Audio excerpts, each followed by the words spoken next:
manusia menuju Islam. Tetapi Allah mengatakan, kata Allah, wallahu bima ya'maluna muhit, Allah menjangkau perbuatan mereka. Perbuatan mereka yang lahiriah dalam jangkauan Allah. Bahkan dua perbuatan mereka yang batiniah, mereka bangga, mereka sombong, perbuatan batiniah ini pun berada dalam jangkauan Allah. Jadi rahasia itu hanya ada antara Anda dengan saya. Adapun antara kita dengan Allah tidak ada yang bernama rahasia. Allah menjangkau pikiran kita sehingga semua yang ada di dalam oleh Allah sangat jelas. Allah menjangkau hati kita sehingga semua yang tertanam di dalam bagi Allah sangat jelas. Kenapa? Allah Al-Muhit, menjangkau dengan ilmunya sehingga Allah tahu apa yang tersembunyi dalam hati ini.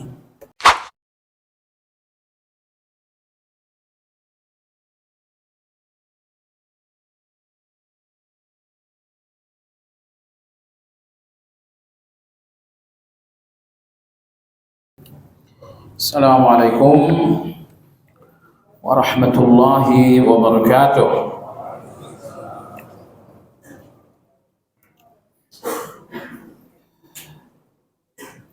Alhamdulillah alladzi hadana lihada wa ma kunna linahtadiya laula an hadana Allah. Wa ashhadu an la ilaha illallah wahdahu la syarika lah. Wa ashhadu anna Muhammadan abduhu wa rasuluhu la nabiyya ba'dah. Allahumma salli wa sallim ala Muhammad wa ala alihi wa ashabihi wa man ihtada bihadihi wastanna bisunnatihi ila yaumiddin.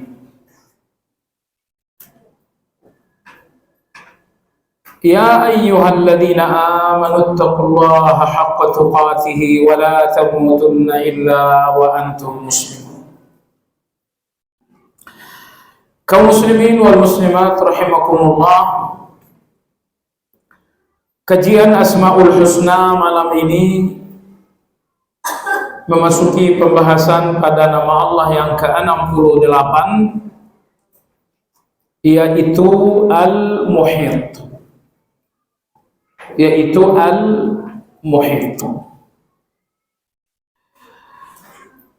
Dalam bahasa Indonesia, Al-Muhit artinya yang maha meliputi atau yang maha menjangkau segala-galanya. Tidak ada yang di luar jangkauan Allah.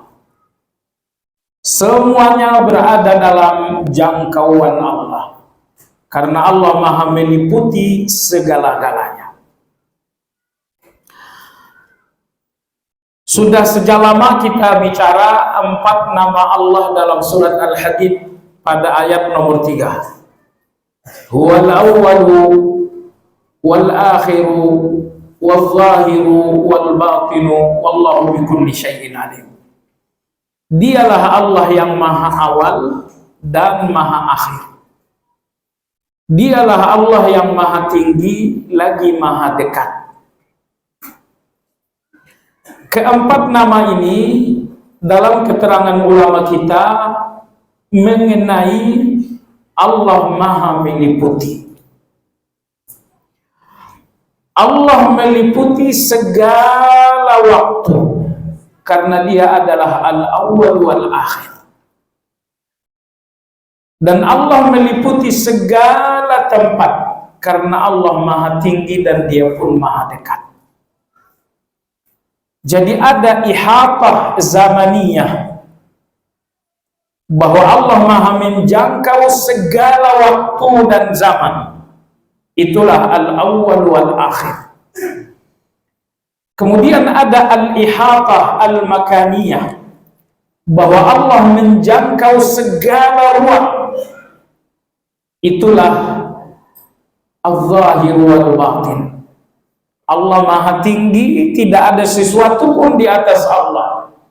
Tapi Allah Maha dekat, tidak sesuatu pun yang berjarak dengan Allah. Betapa Allah dekat dengan Anda hingga tidak ada jarak antara Anda dengan Allah. Itulah Al-Batin. Baiklah jemaah sekalian, Allah Maha menjangkau segala waktu karena Dia Al-Awwal wal Akhir, dan Allah pun menjangkau segala ruang karena Dia adalah Az-Zahiru wal Batin. Maha tinggi, tidak sesuatu pun di atasnya. Maha dekat, tidak sesuatu pun jarak dengan segala ciptaannya. Baiklah, Al-Muhit, Maha menjangkau segala-galanya atau Maha meliputi segala-galanya.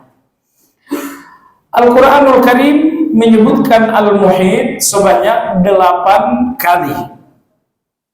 Sebanyak 8 kali. Hampir 8 kali Al-Muhit dalam Al-Quran, semuanya dalam konteks tahdid.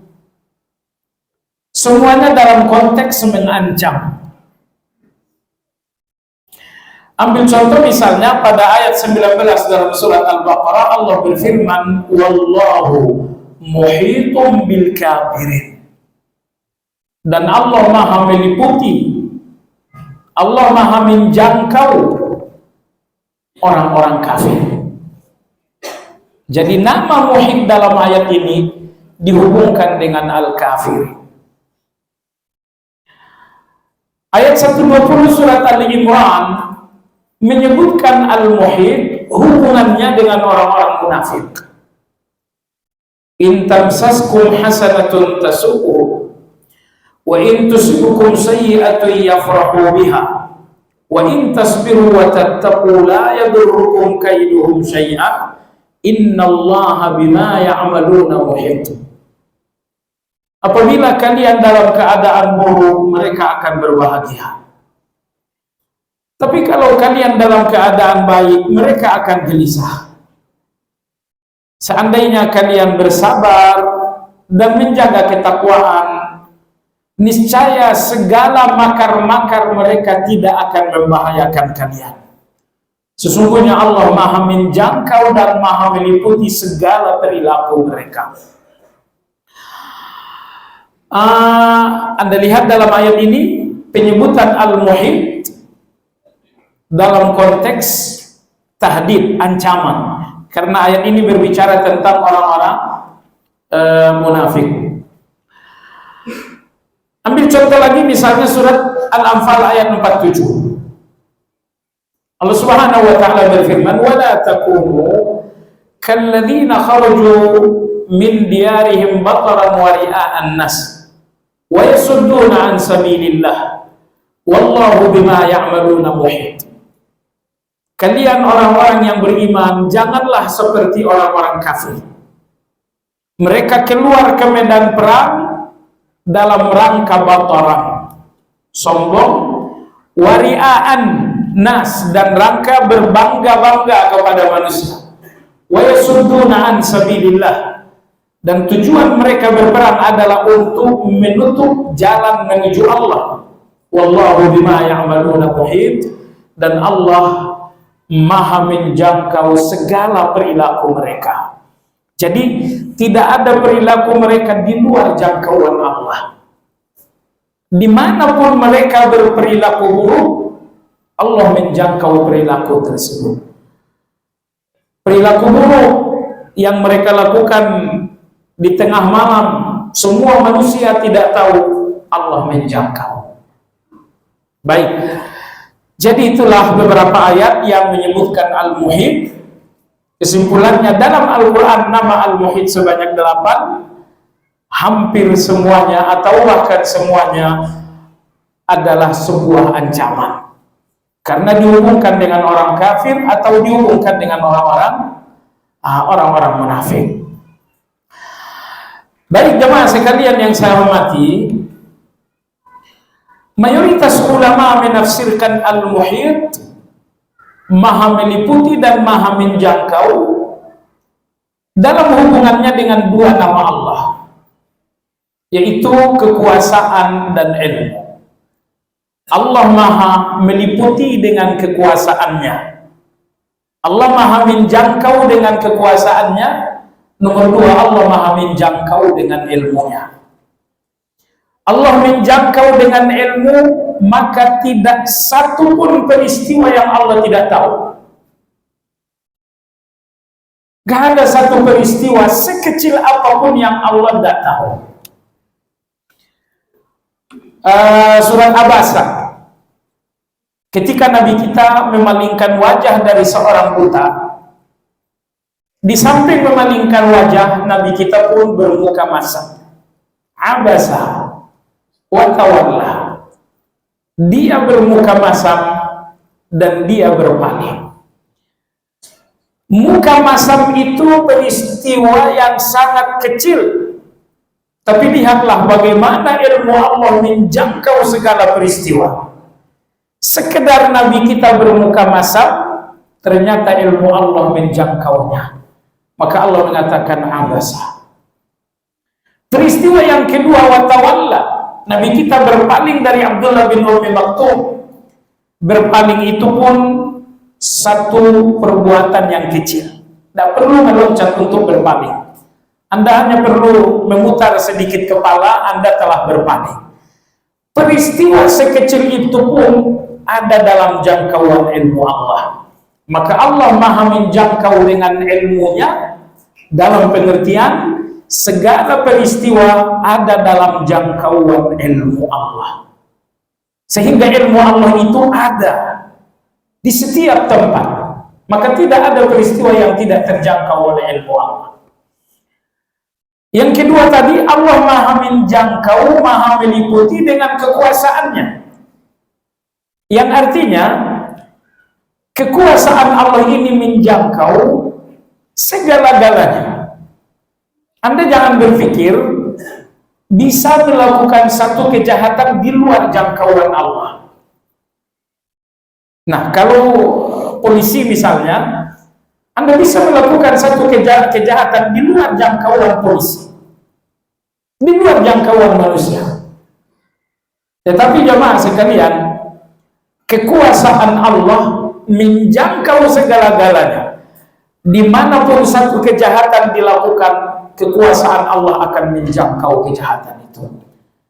Jadi jangan berpikir ada satu kejahatan yang bisa Anda lepaskan dari jangkauan kekuasaan Allah.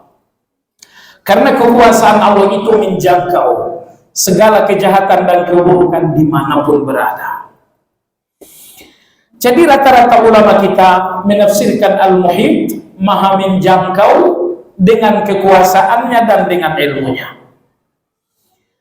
Akan tetapi Syekh Sa'di rahimahullah ta'ala, beliau menafsirkan Al-Muhit dengan penafsiran yang umum.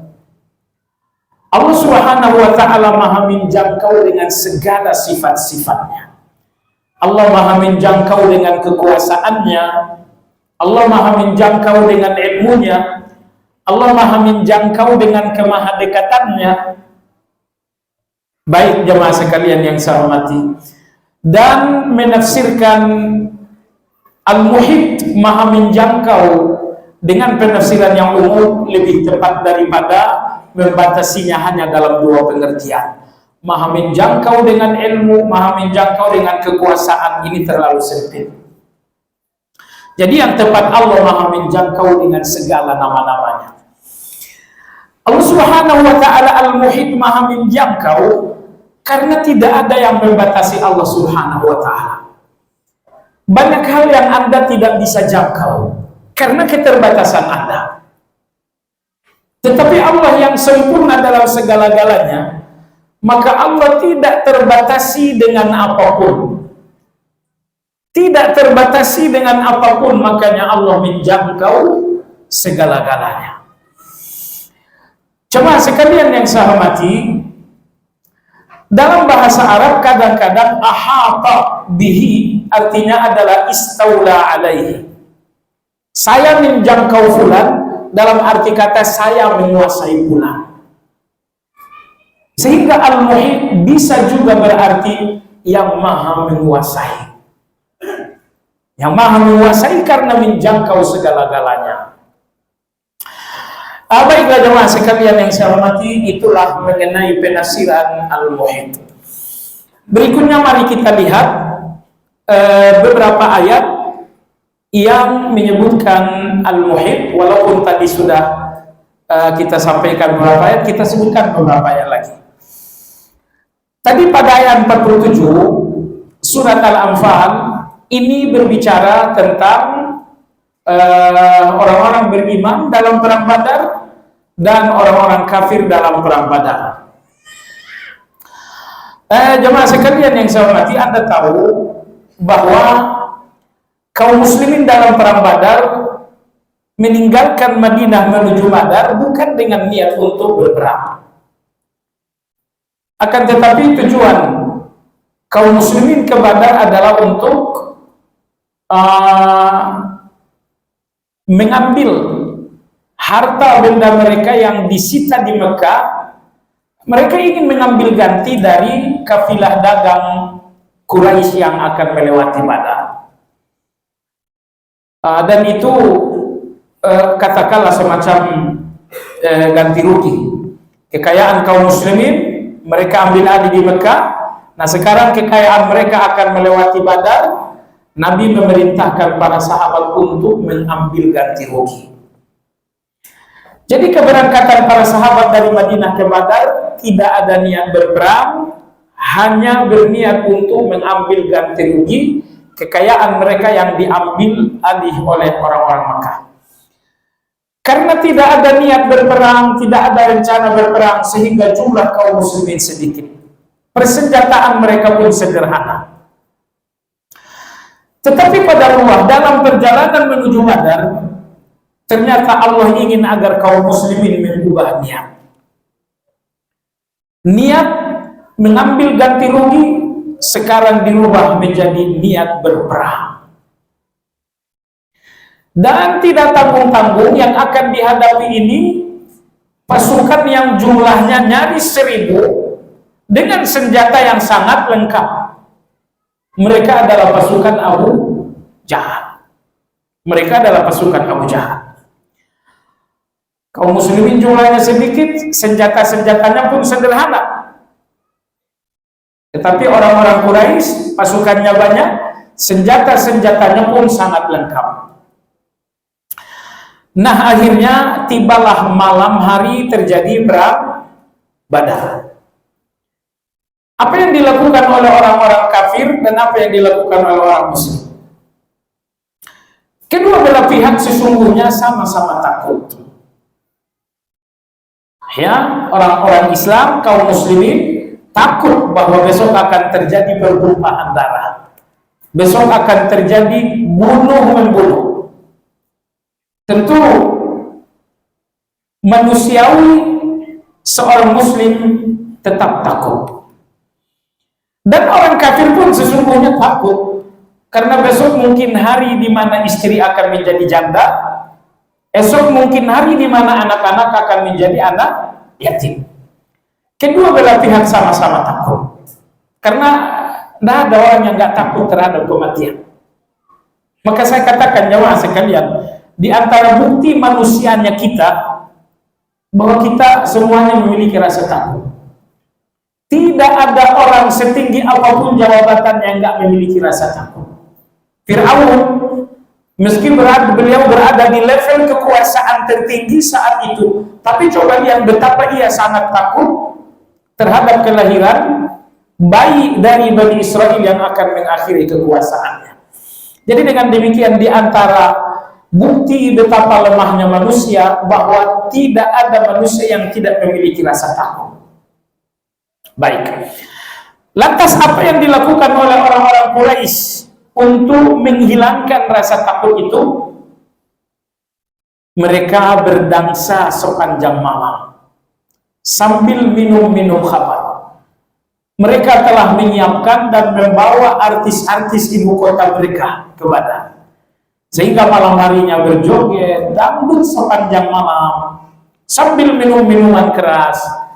Itulah yang mereka lakukan untuk menghilangkan takut. Bagaimana dengan orang-orang yang beriman menghilangkan takut? Allah hilangkan takut mereka dengan cara yang sangat ajaib. Anda lihat dalam ayat 11 dalam surat Al-Anfal. Idh yughashshikumun nu'asa amanatan minhu. Di malam hari hati kalian penuh takut, Allah memberi kalian nu'asa. Allah berikan kalian tidur yang sangat nyenyak. Tidur apa ini? Amanatan. Tidur untuk memberi kalian rasa aman. Tidur yang memberi kalian rasa aman. Karena tidak ada yang melepaskan hati ini dari gelisah, dari takut, dari sedih, dari stres, kecuali tidur. Maka sahabat yang malam hari itu gelisah, mereka yang malam hari itu takut, Allah kirimkan untuk mereka tidur yang sangat nyenyak. Tidur apa ini? Allah mengatakan amanatan. Ini adalah tidur keamanan. Ini adalah tidur rasa aman. Dalam bahasa Arab, aman itu ada dua, aman atau amanah. Bedanya apa? Aman karena di depan mata tidak ada ketakutan. Tapi kalau amanah, rasa aman karena padahal di depan mata ada ketakutan. Jadi kalau Anda merasa aman karena di depan Anda tidak ada ketakutan, ini dinamakan dengan aman. Dalam surat Anfal Allah berfirman, "Alladzina amanu wa lam yalbisu imanahum bidzulmin ulaika lahumul aman." Pada ayat 11 Allah mengatakan idh yughashshikumun nu'asa amanatan. Nah, apa perbedaan aman dan amanah? Aman itu rasa aman saat di depan mata tidak ada ketakutan. Adapun amanah, maknanya jangan panjang. Kalau amanah beda lagi, itu kepercayaan. Tapi kalau tidak ada yang panjang, amanah itu artinya rasa aman, padahal di depan Anda ada ketakutan. Pertanyaan antara al-aman dan amanah, mana yang lebih kuat? Tentu amanah lebih kuat. Maka ulama-ulama ahli bahasa Arab menyebutkan ta di dalam amanah dinamakan ta'ul mubalaghah. Baiklah, jadi inilah malam perang Badar di mana para sahabat takut karena kemanusiaan mereka. Tapi bagaimana Allah menghilangkan rasa takut? Bagaimana Allah mengirimkan rasa aman? Allah membuat para sahabat ini tidur sangat nyenyak sekali. Tidur ini menghasilkan beberapa manfaat. Manfaat pertama, tidur ini menghilangkan ketakutan, menenteramkan hati. Dan nomor dua, tidur ini mengembalikan energi sehingga besok kekuatan mereka full untuk berperang. Masalahnya tidur keamanan malam ini tidur yang luar biasa, sehingga semua sahabat mengalami mimpi basah. Tidak ada yang tak mimpi basah, semuanya mimpi basah. Baik, bangun dalam keadaan mimpi basah. Akhirnya para sahabat gelisah lagi. Para sahabat mengatakan dengan mimpi basah artinya kita hadas. Kalau kita hadas, jelas malaikat nggak datang mendampingi kita, karena malaikat akan menjauh dari orang yang berhadas. Makanya Anda dulu di masjid menunggu waktu maghrib, Anda didampingi malaikat sambil malaikat mengatakan Allahumma ghfirlahu Allahumma arhamhu. Kecuali kalau Anda batal wudu, Anda berhadas, malaikat akan pergi. Anda tidur dalam keadaan berwudu, malaikat masuk satu selimut dengan Anda.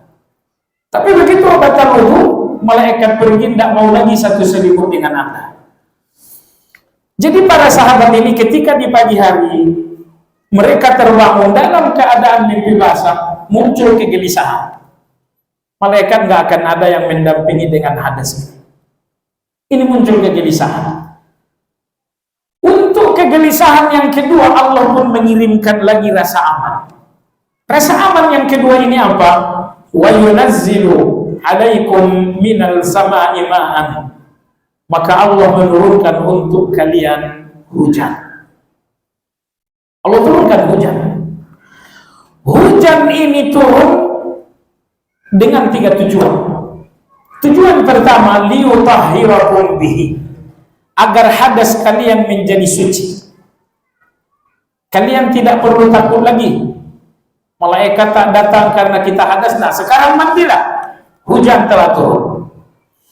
Yang kedua, tujuan dari air ini turun adalah wa yudhiba ankum rijzasy syaitan. Hujan ini turun untuk menghilangkan was-was yang ditiupkan setan dalam hati kalian. Karena para sahabat berpikir kita nggak mungkin menang dalam keadaan berhadas. Maka Allah turunkan hujan agar kalian menghilangkan hadas, sehingga bisikan setan tadi pun hilang. Tujuan hujan ini yang ketiga adalah waliyarbita ala qulubikum, agar hati kalian menjadi kokoh, mantap.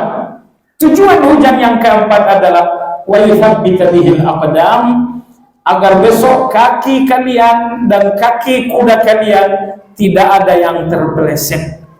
Karena berlari di pasir tentu tidak kokoh, gampang terpeleset. Maka turunlah hujan sehingga pasir ini menjadi lebih lembut dan tidak menjadi gampang terpeleset. Jadi jemaah sekalian yang saya hormati, di sana ketakutan dihilangkan dengan maksiat, joget, musik, dan minuman keras. Di sini ketakutan dan kegelisahan, Allah sendiri yang mengambil alih ketakutan itu, maka Allah berikan rasa aman dengan tidur. Ayat 11 surat Al-Anfal ini dalil, kata Imam Ibnu Qayyim, bahwa tidur dalam situasi gelisah, tidur dalam situasi takut, tidur ini tidak datang dari tubuh Anda, tapi tidur ini murni dari Allah Azza wa Jalla. Logisnya orang yang takut itu nggak bisa tidur. Logisnya orang yang gelisah itu nggak bisa tidur. Anda membutuhkan ketenangan untuk bisa tidur. Nah, apabila dalam situasi gelisah, sedih, takut, ternyata tidur Anda sangat nyenyak, percayalah, tidur ini tidak datang dari tubuh Anda, tetapi datang dari Allah Subhanahu wa Ta'ala. Baik jemaah sekalian, kemudian pada ayat 47 surat Al-Anfal tadi, wala takunu kalladzina kharaju min diyarihim bataran wa ria'an nas wa yasudduna an sabilillah. Kalian orang-orang beriman yang pergi ke perang Badar, kalian tidak boleh seperti orang-orang kafir yang juga ke perang Badar. Bagaimana orang kafir? Mereka berperang bataran wa ria'an nas. Mereka berperang untuk menyombongkan diri dan untuk membanggakan diri. Maka kalian berperang bukan dalam rangka menunjukkan kekuatan, bukan dalam rangka membangga-banggakan diri. Maka Allah berfirman, wala takunu kalladzina kharaju min diyarihim bataran wa ria'an nas. Tidak boleh kalian seperti orang-orang kafir. Mereka berperang untuk menyombongkan dan membanggakan diri, maka kalian tidak boleh berperang dengan niat seperti itu. Allah berfirman, wa yasudduna an sabilillah wallahu bima ya'maluna muhit, dan Allah Maha menjangkau dengan segala perbuatan mereka. Jadi perbuatan-perbuatan orang kafir, bataran, pertama mereka sombong, ria'an, mereka berbangga diri, wa yasudduna an sabilillah, mereka berperang dalam rangka menghalang-halangi jalan menuju Islam. Ini 3 perbuatan mereka. Anda lihat dari 3 perbuatan orang kafir ini, 2 diantaranya adalah perbuatan hati, bataran wa ria'an nas, sombong dan bangga diri. Dan 1 perbuatan mereka adalah untuk menghalang-halangi manusia menuju Islam. Tetapi Allah mengatakan, kata Allah, wallahu bima ya'maluna muhit, Allah menjangkau perbuatan mereka. Perbuatan mereka yang lahiriah dalam jangkauan Allah. Bahkan dua perbuatan mereka yang batiniah, mereka bangga, mereka sombong, perbuatan batiniah ini pun berada dalam jangkauan Allah. Jadi rahasia itu hanya ada antara Anda dengan saya. Adapun antara kita dengan Allah tidak ada yang bernama rahasia. Allah menjangkau pikiran kita sehingga semua yang ada di dalam oleh Allah sangat jelas. Allah menjangkau hati kita sehingga semua yang tertanam di dalam bagi Allah sangat jelas. Kenapa? Allah Al-Muhit, menjangkau dengan ilmunya sehingga Allah tahu apa yang tersembunyi dalam hati ini. Kemudian ayat 120 surat Al-Imran menyebutkan Al-Muhit dalam hubungannya dengan orang-orang munafik. Perhatikan jemaah sekalian, dalam ayat ini orang munafik memiliki sifat syamatah. Anda tahu syamatah? Syamatah itu dua. Anda gembira atas keburukan yang terjadi kepada orang lain, itu namanya syamatah. Nomor dua, Anda sedih, gelisah atas kebaikan yang terjadi terhadap orang lain, ini pun syamatah. Tetangga habis beli mobil, kok bisa? Kok bisa beli mobil? Nah, ada rasa terganggu orang lain lebih dari kita. Kita nggak nyaman orang lain lebih maju dari kita. Ini bentuk syamatah yang pertama. Bentuk syamatah yang kedua, bahwa kita gembira dengan keadaan buruk orang lain. Tetangga kita dipecat dari pekerjaan. Oh, bagus juga. Jadi ada rasa gembira atas keburukan orang lain. Ini ternyata akhlak seperti ini adalah kemunafikan. Akhlak seperti ini adalah kemunafikan. Nah, maka oleh sebab itu kendalikan hati Anda. Kendalikan hati Anda. Jangan sampai Allah melihat kegembiraan hati Anda atas keadaan buruk orang lain. Atau jangan sampai Allah menemukan kegelisahan hati Anda atas keadaan baik orang lain. Ini dinamakan dengan syamatah. Ulama-ulama kita berpesan, di antara jalan keburukan sampai kepada seseorang adalah syamatah. Jadi keburukan itu tidak menemukan pintu untuk sampai kepada Anda. Tapi begitu Anda syamatah, syamatah ini adalah pintu untuk keburukan yang terjadi kepada orang lain akan sampai kepada Anda. Tetangga anaknya preman, bagus. Misalnya ada yang bergembira seperti itu, begitu Anda syamatah, bergembira atas keadaan buruk, misalnya dalam contoh, anak tetangga preman, tangkap polisi, kemudian si fulan ini bergembira.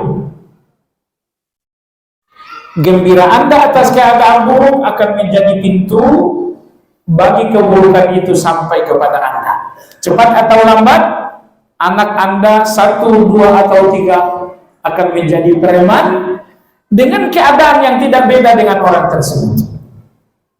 Oleh sebab itu, hati-hati.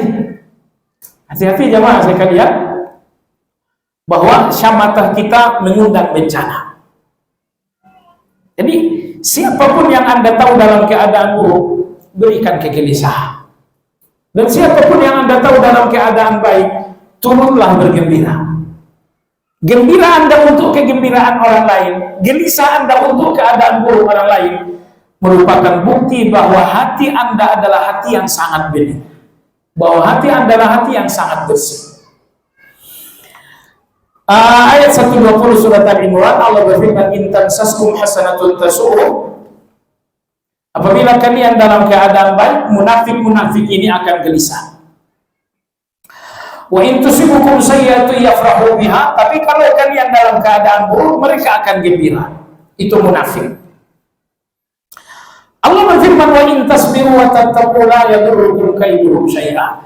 Saya ingin ayat 120 ini Anda camkan baik-baik.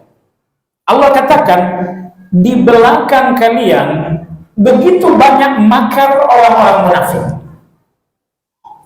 Tapi kalau kalian melakukan dua hal, tidak satu pun makar itu yang membahayakan. Gak ada makar yang akan membahayakan Anda kalau Anda melakukan dua hal. Pertama, wa in tasbiru, yang kedua, wa tattaqu. Jika kalian bersabar dan kalian bertakwa, la yadurrukum kaiduhum syai'a. Sesungguhnya makar-makar mereka tidak akan membahayakan kalian. Sabar, takwa. Jemaah sekalian yang saya hormati, dalam Al-Quran Allah gandengkan sabar dengan takwa dan mendahulukan sabar, yaitu pada ayat 120 surat Ali Imran. Tetapi dalam surat Yusuf Allah mendahulukan takwa baru sabar, digandengkan lagi, tetapi yang berbeda. Allah dahulukan takwa baru sabar. Innahu may yattaqi wa yasbir fa innallaha la yudhi'u ajral muhsinin.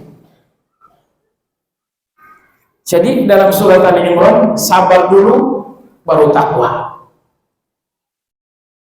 Dalam surat Yusuf takwa dulu baru sabar.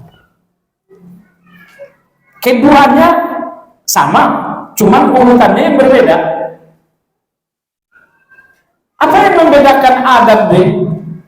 Jemaah sekalian, dalam surat Ali Imran, di hadapan Anda ada makar yang buruk, ada ujian yang buruk.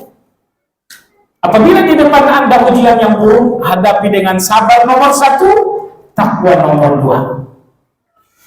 Dalam surat Yusuf, Yusuf berhadapan dengan ujian, tapi ujian berupa perempuan. Itu ujian buruk atau ujian empuk itu? Karena ujian itu kadang-kadang ujian itu bahaya. Tapi kadang-kadang ujian itu ujian ya seperti itu. Jadi ketika ujian itu adalah ujian berupa fitnah, ujian berupa kenikmatan, kata Allah, bertakwalah, bersabarlah. Jadi ini jangan sampai salah pasang. Kalau Anda dalam situasi buruk, dahulukan sabar baru takwa. Tapi kalau ujian Anda adalah sebuah nikmat, dahulukan takwa baru sabar. Baik, apa yang dimaksud dengan sabar? Sabar itu artinya mengendalikan diri atau menahan diri. Anda sudah tahu munafik-munafik ini melakukan A, B, dan C? Iya, tahan diri, kendalikan diri. Tahan diri, kendalikan diri artinya tidak usah ucapkan apapun, apalagi melakukan sesuatu. Mereka melakukan A, B, dan C. Isbir, tahan diri, kendalikan diri. Tidak usah bicara, tidak usah ngomong. Nomor 2, wattaquhu. Sungguh-sungguhlah bertakwa kepada Allah Azza wa Jalla. Allah berfirman, kalian mengendalikan diri melihat kejahatan mereka, lalu kalian sungguh-sungguh bertakwa kepada Allah. Dengan dua modal ini, semua kejahatan dan makar tidak akan membahayakan kalian. Nah, ayat ini yang menjadi kegelisahan kita terhadap rekan-rekan kita yang baru ngaji. Maksudnya apa? Anda lihat media sosial, jemaah sekalian, betapa tajamnya ucapan kawan-kawan kita terhadap orang lain. Betapa tajam bicara kita, baik dalam ucapan ataupun dalam tulisan. Anda lihat sendirilah di media sosial, kepada orang yang berbeda dengan kita. Padahal dalam ayat ini Allah mengatakan, di depan kalian ada keburukan dan ada makar. Tapi kalau kalian bersabar terhadap mereka, artinya kendalikan diri kalian terhadap mereka, dan terhadap Allah kalian bertakwa, makar dan keburukan mereka nggak membahayakan kalian. Nah, ini sekali lagi pelajaran untuk kita. Seburuk apapun orang berucap, Sejahat apapun orang bermakar, tasbihu, kendalikan diri. Tidak usah melakukan aksi apa-apa, tidak usah mengucapkan apa-apa, kendalikan diri dan tahan diri. Terus tattaqu, sungguh-sungguhlah bertakwa kepada Allah.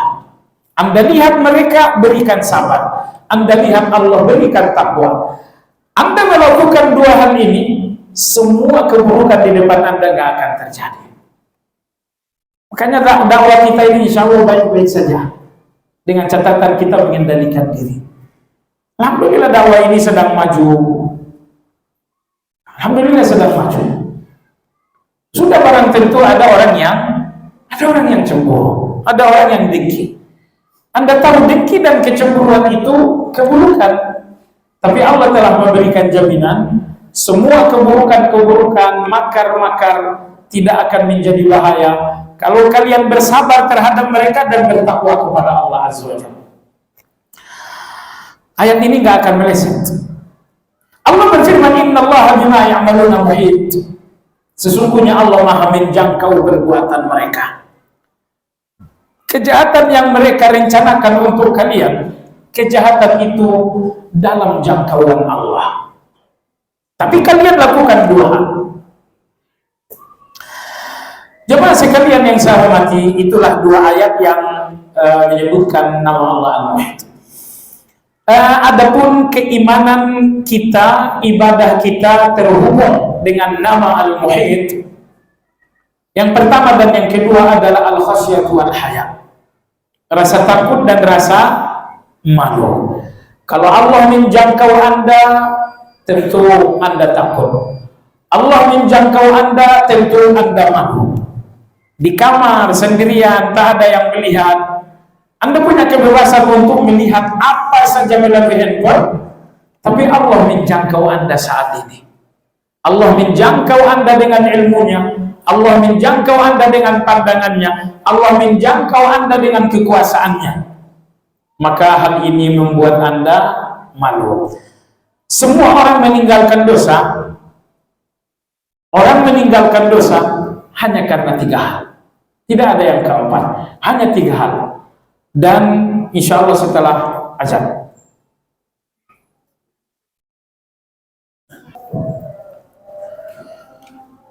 Orang meninggalkan kejahatan, meninggalkan dosa, meninggalkan maksiat karena tiga alasan. Alasan yang pertama adalah rasa takut. Anda tidak berani makan riba karena takut kekayaan Anda akan hancur. Anda tidak berani berbuat zalim karena takut Anda akan mengalami kezaliman juga. Ini pertama. Orang meninggalkan dosa, menjauhi maksiat karena rasa takut. Lebih tinggi dari itu, seseorang meninggalkan dosa, menjauhi maksiat karena rasa malu. Ini lebih tinggi daripada yang pertama. Sebab kalau Anda meninggalkan dosa karena rasa takut, artinya Anda melihat diri Anda terancam. Jadi diri Anda inilah yang sedang Anda selamatkan, maka Anda takut. Tapi kalau Anda meninggalkan dosa dengan rasa malu, Anda tidak sedang menyelamatkan diri, tapi Anda sedang melihat kemahagungan Allah. Penyebab kita malu melakukan dosa karena tidak satupun dosa yang bisa Anda lakukan tanpa menggunakan kebaikan Allah. Coba sebutkan satu dosa bisa Anda lakukan tanpa kebaikan Allah. Gak ada. Untuk bisa gila, Anda membutuhkan lisan yang bisa berbicara, dan itu Allah yang ngasih. Untuk melihat film yang tidak benar, gambar yang tidak benar, Anda membutuhkan mata yang sehat, dan itu Allah yang ngasih. Anda butuh kuota, Anda butuh handphone, dan itu Allah yang kasih. Jadi ternyata tidak ada satu dosa, satu maksiat yang bisa Anda lakukan tanpa menggunakan kebaikan Allah.